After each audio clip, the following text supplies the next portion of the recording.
भैया एक ठे दुल्हन बड़ी परेशान बा और ओकर पिया परदेश बा तो ओकर देवर कैसे अपने भौजी के मनावता।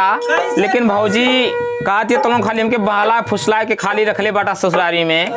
लेकिन आगे कैसे कहतिया, अरे के करा खातिर करब देवरू सोरा हो सिंगरवा नाई हरवा जाइब ना, नाई हरवा जाइब ना।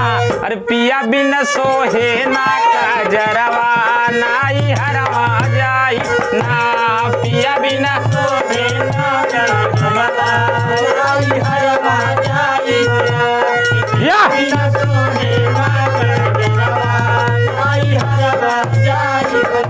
तो देवरा कैसे कहा था भाऊजी सुना, तुम्हें नई खबर सुनावा तानी।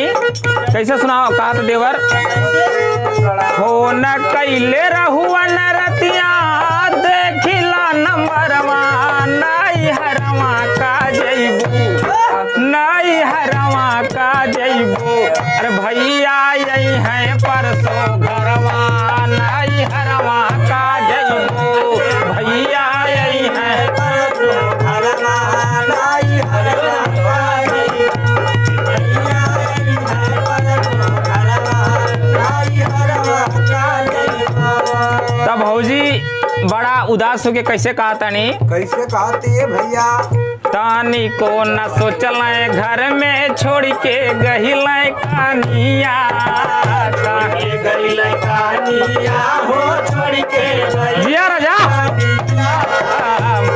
गहिल कानिया हो छोड़ के गहिल कानिया।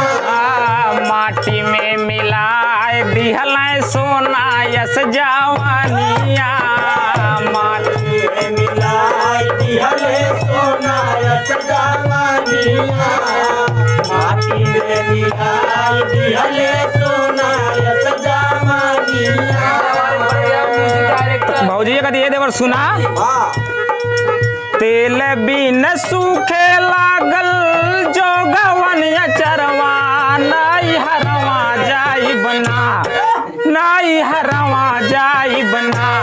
पिया बिन सोहे ना काजरवा नाई हरवा जाई बना, पिया बिन सोहे ना काजरवा नाई हरवा जाई बना, पिया बिन सोहे ना काजरवा नाई हरवा जाई बना।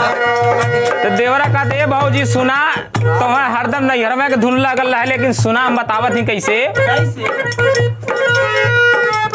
पूरा परिवार का भौजी वो नहीं पर बोझबा,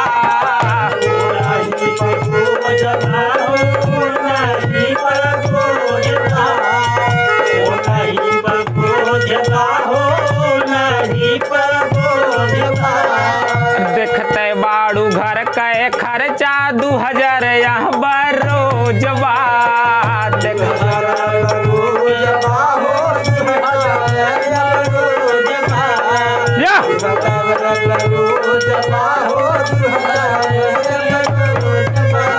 सुनाए भौजी रुपया न रही कैसे पढ़ी देवरवा नाई हरवा का जइबू, नाई हरवा का जइबू। अरे भैया यही है परसों घरवा नाई हरवा का जइबू, भैया यही है परसों घरवा नाई हरवा का जइबू, भैया यही है परसों घरवा नाई हरवा का जइबू। भौजैया कहा दिया ये देवर सुना,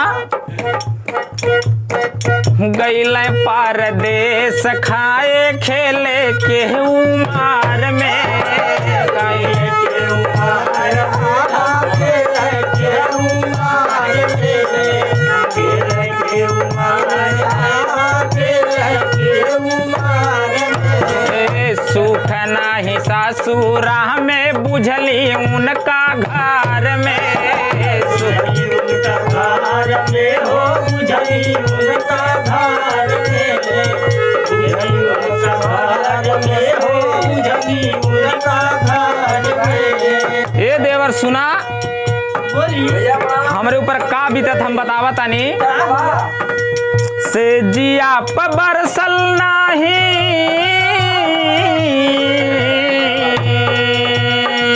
से जिया पे बरसल नाही प्यार के बदरवा नाई हरवा जाई बना नाई हरवा जाई बना अरे पिया बिन सोहे ना काजरवा नाई हरवा जाई बना पिया बिना सोहे ना काजरवा नाई हरवा जाई बना पिया बिना सोहे ना काजरवा नाई हरवा जाई बना। लास्ट में देवर कहते हैं भाभी सुना जय राम कहबी पर लगावा जहनी लाछना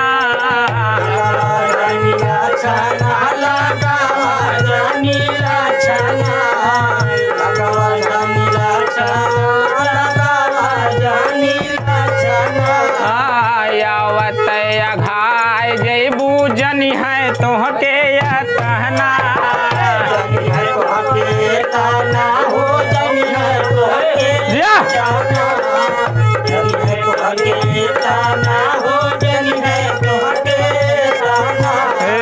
हरदम खियाई है तोहके